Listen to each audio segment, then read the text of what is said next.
Welcome to On Board. This is where you get the latest news that directly affects the community. Joining me now is Joe Cerisi, Board President, and Tom DeBello, Board Vice President. Welcome, gentlemen. Good to see you, Steve. Good morning.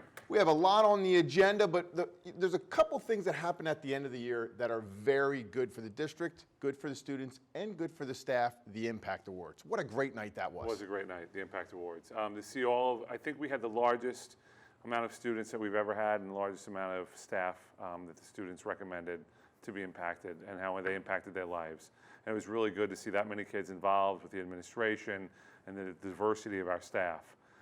Not only was it teachers, it was also some administrators and support staff. So it was really nice to see. You know, and as one person who has received two of them, it is a night that you go in and really feel special because you impacted a child's life. And ultimately, if you impact one person's life, that's what it's all about. You have no idea how you've changed them. Speaking of you, since you brought yourself up. Which he usually does. Right, well, he does, right. Try not to. What was the award you just received? Because I don't think we've spoken since the last time you received that award. I got the Robert Buckinavage Citation.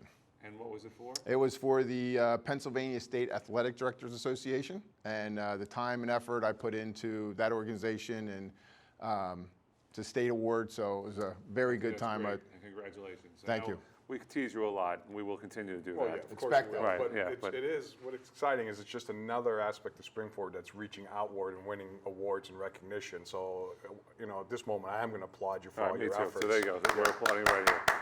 Coming from you guys, that is special. Great job.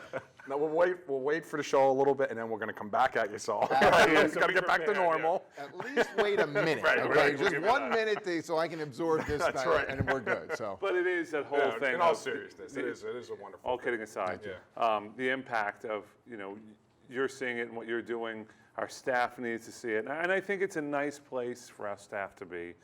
It's a nice dinner. That all the kids are really excited by it, and they get an opportunity to bond with their the person they put up for the Impact Award. So it's a really great thing the district does. So I was glad to see it again. Absolutely, and they come dressed up, and it's just a perfect night. Oh, the kids are amazing. I mean, they come to that event, and we have, I don't know, it was like 300-400 kids there. 420 this year. I mean, it's just amazing how well behaved they come in. I mean, they're young adults, you know, and it's just amazing event for the staff and the students as well. And now the culmination of the school year is graduation. Yes. That is now set. We are ready to go. Ready to roll. Let's just hope the weather's nice and we're outside. It should be a great night. This year has a different meaning for me, obviously, since Dan will graduate this year, and it's like everything's come together. But graduation is always a good time to reflect, to see our kids, where they're going off to. I was at Decision Day the other day, and we've grown so big that I think we've grown out of the room we're in. And to see the diversity of colleges that we've talked about for years is just another one of those things on the district. You say, wow, we've gone a long way. I mean, the kids are going all over the place. The shirts that they were wearing Right. was all from the West Coast to the East Coast, North, South. It was very impressive. Yeah. Every type of university, college, trade school that you could imagine was represented in some form. The amount of kids, the excitement that's built up from signing day. I mean, it's something that we started 3 years ago. It's becoming one of the staples, again, that Springford is going to be known for by taking the time to give our students that recognition. The parents come in. We have the Springford, what do you call that thing? The backdrop.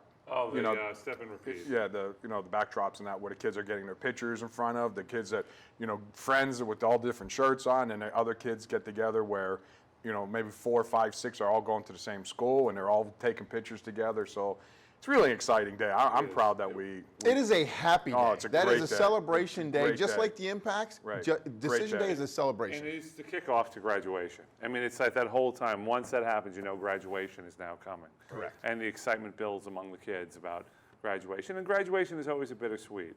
I mean, it's the end of 13 years in the school district. It's a new chapter in your life. We could all remember when we graduated. It's a day you never forget. It's a day you never forget. yeah. Now, as a parent, I have a daughter who's graduating as well, so I'm in the same we're in boat the as same you. boat. So it's a bittersweet for us too, because next day they go away and you go to college, and it's how do you handle that? But We do have one of those polls of where Joe, through the ceremony, will tear up So if you want to get in on that, It'll let be me know. early. He already Yeah, told me I he'll be have ready like to make the 2.5 speech. minutes in. When Danny comes in and it sits down, he's done. Right. He's gonna. But sobbing when he actually gives them the diploma. That will be a Well, different story. Joe's giving the graduation speech this year. He's I'm got a in the backup. back just in case I have to come in and recover, just in case, because. You know, I was sitting down thinking about that the other day, and there's so many of these kids who I know. Of course, it's my son that's graduating, but it's also the whole class. I've watched these kids grow up, and we've really watched a lot of classes grow up. And Right. I'm going to transition a little bit, even though it's not on there, but the prom night, SNAP, those kids that walk in, we've seen these kids from kindergarten, some of them, all the way up through that night, the prom night. And each year we do this and are involved in the process. It does make you sit back and go, wow, this time has passed. Look at how that child has grown. You know the family, you know what they've been through and the challenges and where this kid is coming to today. And it's a great thing to be able to see. And we're a wonderful district. We keep saying it all the time, but we believe in it and we see it. Not only at our events, but through the community when you see these kids, when they come up and say hello to you, or they're in a situation where they're working and how they'll come over and talk to you and see how they react. And it's a great place to raise a kid. Newsweek just recently came out with an updated rankings, and Springford moved forward. I mean, from where we were last year. So, I mean, again, it's the high school, the national recognition. I mean, we're still charging and driving towards being, top in the country, but we're among, very well recognized crowd of high schools in the country now, and it's exciting. I mean, it's. Last few years, it's been a lot of hard work, with the board, the administration, and the staff, the teachers, and even the support staff, like Joel's mentioned. It's a group effort. It's not we take credit for it, or administration takes it. It's a group effort that's making Springford, be recognized throughout the United States, and that's exciting in itself. I sit on the Montgomery County IU board. I'm the president of that board, which represents 22 school districts throughout Montgomery County. And it gives me honor to go and sit there and talk about how well, Springford is doing. And so it's just exciting. I mean, it's just really exciting to be part of this. You also see when they say to you, Tom, how are you guys doing that in Springford? Because Right. we'll hear it at Western Center. Obviously, I wore the shirt today to promote a little bit about Western, but it's the same type of idea, is that you guys are doing this in Springford. How do we do that? How did you come up with that idea? We've started to set the bar of where people want to be. We talked about this for years. You go back and watch the programs, and you've been a big part of this with us on this journey. But we're seeing the successes of the district, as a board, how we've moved together with the administration, the innovative programs like this and the others that you do. I don't know, how many are we up to now on the station? 8, 9. Right. and we But keep there's moving spotlight forward. videos, so there's a lot. there's a that- lot. Those going on. spotlight videos are probably one of the best things that we've done in a long time as a district, because it gives a snippet of the information. Everybody gets it. I mean, I like getting those spotlight videos. And you've done one for Western Center, which has been a great help for the center. We're seeing our enrollment go up a lot. I'm going to talk to you about doing another one, but that's beside the point. Right. But it's the same thing with the IUs, and Springford is a leader. Tom, like he said, is the chair. He's got his nice picture on the wall when you first walk into the building, but that's beside the point. I like to tease him about that. But seriously, to see us be in the leadership positions as the district, not us as the district as a general, with the award you got on the state level, I mean, we're seeing that our Springford employees and our community really is Well, leading it's the the time charge. you put in. I mean, Right. it's not one level. It's every level that's putting the time in to make this the district of choice. And we're moving in there. If we're not there already, we're moving. But as Joe quickly. mentioned, real quick, I mean, what's exciting is that when you have other school boards reaching out to us, they reach out to Joe and I, and they ask us, you mentioned this about, well, how are you able to do this? How are you able to add that? We're struggling with with keeping just our core curriculum in place, Right. or their taxes are raising, and he said I know we'll talk about the budget in a little bit, but they're asking how are you able to do this, and we get into details and stuff that we talked about in past shows about all the financial planning and all that we put in place, revitalizing the business office, all of that. Other superintendents are talking to Dr. Gooden about how you bringing just the number of AP courses that we've added in the last couple of years, and then we just The other night at the board meeting, we added and purchasing additional textbooks because of the kids that are taking the courses that some of these kids are taking. Enrollment's growing. So, I mean, it's just a lot of excitement, and we're very proud of it. I mean, And it's as just a we great all- district. As our residents should be too. I mean, I was with a realtor the other day that said, again, we push Springford. This is why the people are moving to this area. Top. Is Springford School District. Well, you guys keep saying new programs, okay? So we'll go on, we'll kind of, let's Yeah, go on to the that's- yeah, budget. But right. the budget keeps coming down, but programs keep adding. That's got to be a conversation that you're having with other districts. Let's be careful. The budget's not coming down. The increased tax The increase. increased tax rate, So correct. right. Sorry. if you look at it as a graph over the last 8 years, we're doing this. As an increase, Yes, decreasing, correct. With the hope that we're heading toward that frontier of zero. Right. Now, zero is always where you want to be.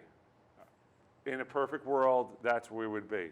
You also have to be cognitive of what's coming down the pike, and you have to budget properly. So instead of saying we have 0, 0, 0, 12%, what the right way to do it is 2%, 2%, 2%, and keep it even keel. Well, So the one thing, and I'll let Tom jump in, but Tom has been great about this. The financial stuff, I always point to Tom because it's his leadership in that area that's really driven a lot of this. And we, as a board, as a team, we came up with the idea of we need to head in a different direction with the way the business office and a redesign. But when we look at this, it was the right fiscal plan that has gotten us where we are. And when other districts go, well, we still have to raise taxes and we have to cut programming, we really took a hard-nosed look as a board and where we were as a district. And we came to all of you, and you're well aware, that said, okay, what do you really need? Like, you would have $30,000 left, just for instance, and someone would say, well, you got to get rid of it, use it at the end of the year. Well, that wasn't the right thing to do. What do you really need to run efficiently? And that's where Jim Fink and his staff have really gotten us. Now, we can go into this year's budget process and let Tom Right. speak about that a little bit. Yeah, I mean, I don't know. I was just going to say that when you're talking about the zero, some districts, new boards get elected, and what do? The first thing they go in is they're going to, they promise 0% tax increase, and they've done that, and they'll do that maybe 2 years in a row. And as Joe said, then all of a sudden they're looking at a 10, 12% budget deficit, and now they're sitting there saying, well, oh my God, what we're going to do? Now we have to go and raise taxes beyond the index. I mean, it's poor fiscal planning. I mean, yes, we all want to be at zero, but there's also the reality of it that our responsibility as a society is public education. We need to educate our students. So it's balancing, need, want, desire, and the impact on a community. And we've put a really strong formula in place over the last 7 years to actually do that. And that's what If the state can only do that now. well, it'll that's be a whole other, that's Yeah, a whole that's other a whole thing. other We got to get show, changes done in the conversation. state. That's a huge, huge issue. I mean, watched it last night where they were almost $500 million below what they estimated, So this year's budget, the index is a little over 2. Right. So we talked about the budget the last show. So Right. how are we doing with the 0%? Because I know that's always a talk. Where do we stand with the Springford budget right now? So not to repeat a lot of what we talked about the last show, but where we're at right now is, and one of the things that I do want to repeat this, is that we've tried every year to have a tax increase to the community less than the previous year. Yes. And we've been able to do that over the last 3 or 4 years. And last year's was? We're at 0.7%, 0.7. which was the the lowest lowest in the history. Yeah, in Springford history. So Jim Fink, our CFO, at the last board meeting, gave a brief, State of the Union, whatever you want to call it, budget update. Like, this is where we're at, because he's been doing a lot of planning and working with all the buildings and all that. And he said at that meeting that he felt very comfortable. And when Jim says, he will not say a number if he's not comfortable, and that's what I respect about him. He just won't say something and then come back later and say, well, I rethought that and I don't. So he makes sure all his I's are dotted and his T's are crossed. So when Jim Fink says he's very comfortable, he's on target. And so right now we're looking to be somewhere between 0% and 0.7% is where he's targeting this year's budget. He then also updated the board and said that there's a few things that they want to review. They're still looking at some of the funding that we may or may not get from the state.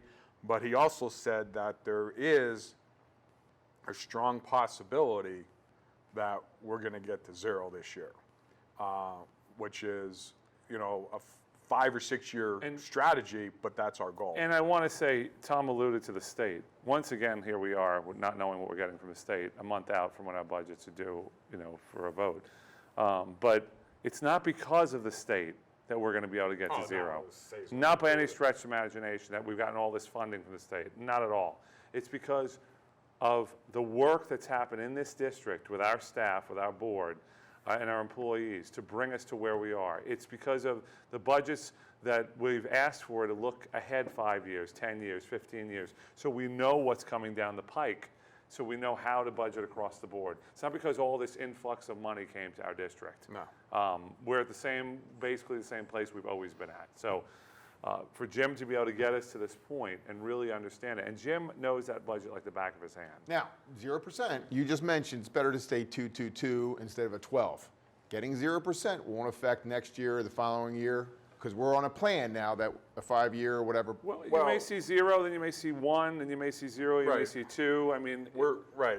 But it's not going to be a 5, a 6. no, unless there's something devastating that outside happens. our control. Right, that's completely out of our control. It shouldn't be. If the state does property tax reform, the bill that they've been trying that's to different.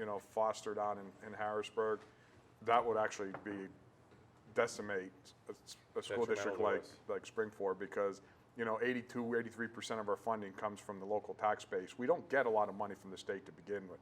And I did mention this at a school board meeting, and one of the things that I do find annoying, and I've talked to some of the state legislators, and I've told them point blank, you boast in a newspaper about how you're getting additional funding for public education. And I think this year, our local state reps were boasting about how we're getting, Springford's going to get an extra $200,000 in educational spending. But what they don't say publicly is that, as you know, that there's a pension crisis in Pennsylvania for the teachers and all public employees within Pennsylvania. And there's been a lot of talk coming out of Harrisburg about pension reform, the whole 9 yards.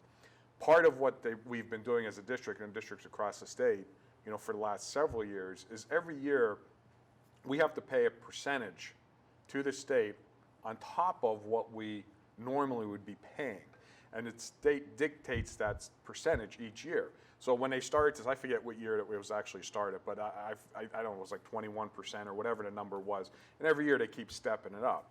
So this year, I believe we're at like 33 or 32% on top of what we would normally be paying.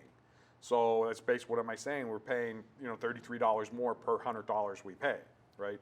So, and what the state does is that after they give out all this money to public education, and they go around and they all get the sound bites and say, look, we're giving additional funding to public education, then what they do is very quietly, when they analyze where the numbers are going to be at with that additional contribution to PESers, they quietly notify the business office that, well, we're going to be a little short this year, so we're going to have to bump that up like 0.5% more than what we originally planned.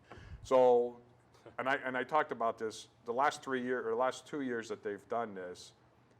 We got additional like $900,000 or $800,000 in additional funding for public education, and our PESer got bumped quietly, no fanfare, no headlines in the newspaper.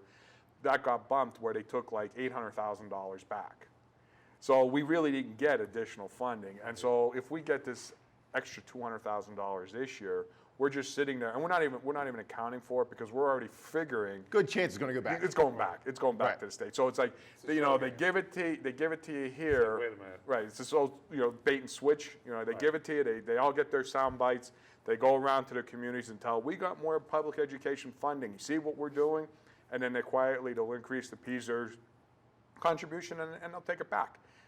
So when we talk about the budget and when we talk about driving to zero, there's certain things that we're looking at that we may or may not get, that we're not even factoring in, because history is, and when you do budgeting's based on historical data. Well, and again, like Tom's saying, we still don't know what we're getting from the state. If we would know by May 1st that we're getting X, Y, Z from the state, then some of this wouldn't have to be, well, we don't know. And that's something we've talked about forever, is it's a backwards process. Like, we should know by now that this is how much we're getting as a school district. So then when we do our budgeting with our business office and our finance committee, we know, okay, we're getting X, Y, Z from the state, so this is what our shortfall is or isn't. You can finalize the budget.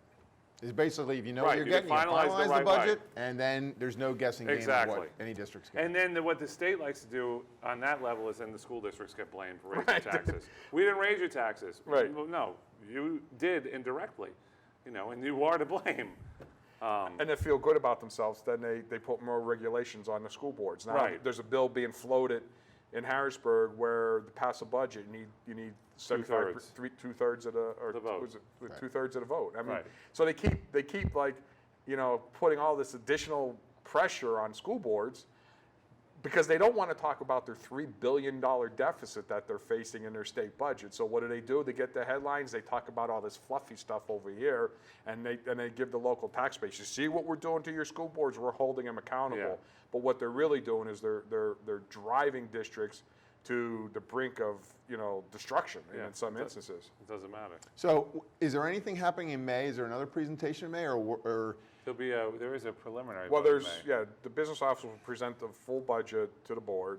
It'll be like years past, it's all the, at the board meeting has to be- itself? Right. The board then has to vote to publicize it. You have to publicize it for 30 days. So we'll make that vote in May.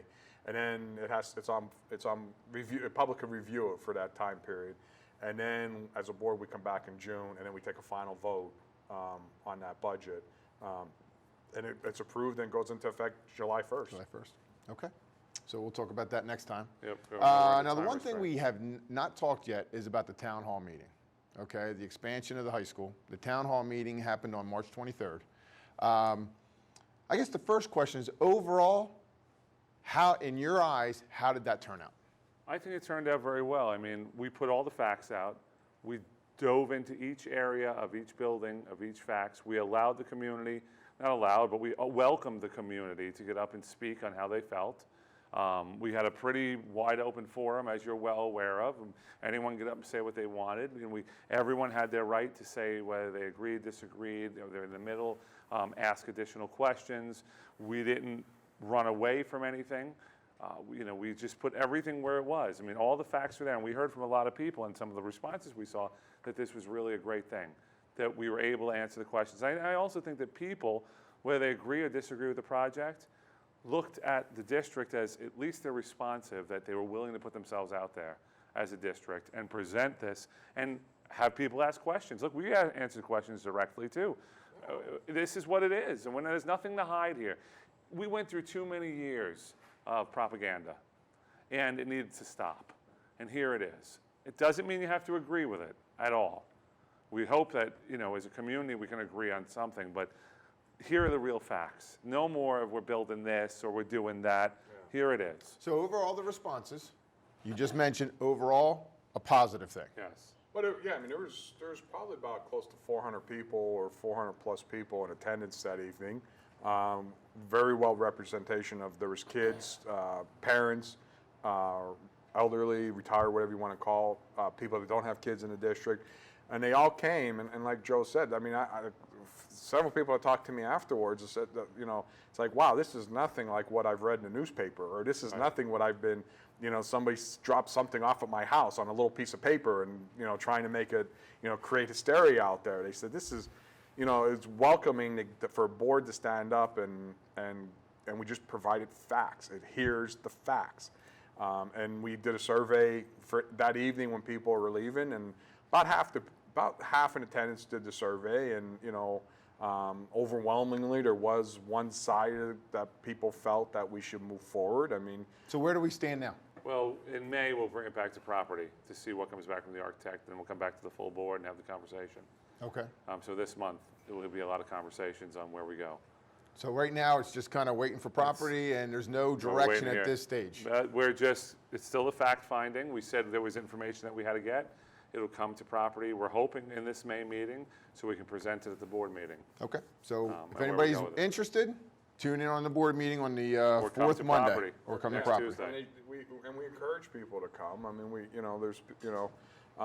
they should come and ask questions. And the last couple of weeks I've been out talking to a lot of people, and they're asking questions, and and I'm answering the questions, and it's important for the community to know, because the whisper down the lane, it's just terrible, because there's a small group of people out there, a very small group of people that are continually to push this propaganda or this false information to try to create.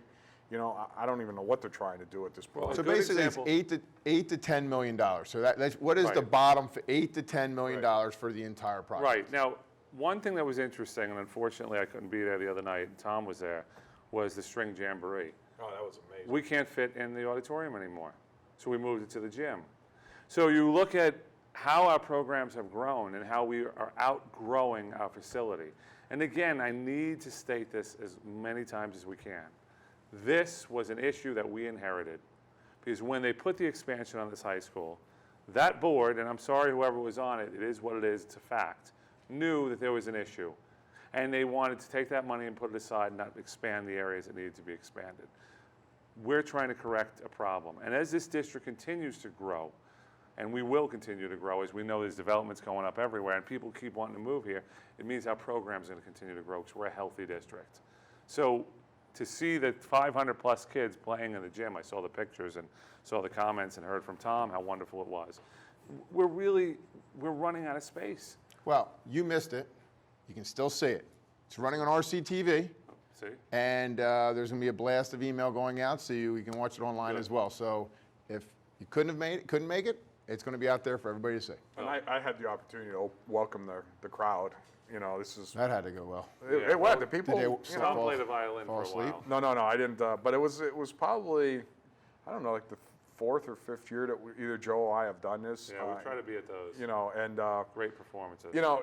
we've watched it. We've watched it where this went from 150 kids to the very first year, and Joe was instrumental in actually starting that program. It was something that he pushed very hard for several years ago, and the string jamboree basically started, I guess, 6 years ago, and we watched it grow.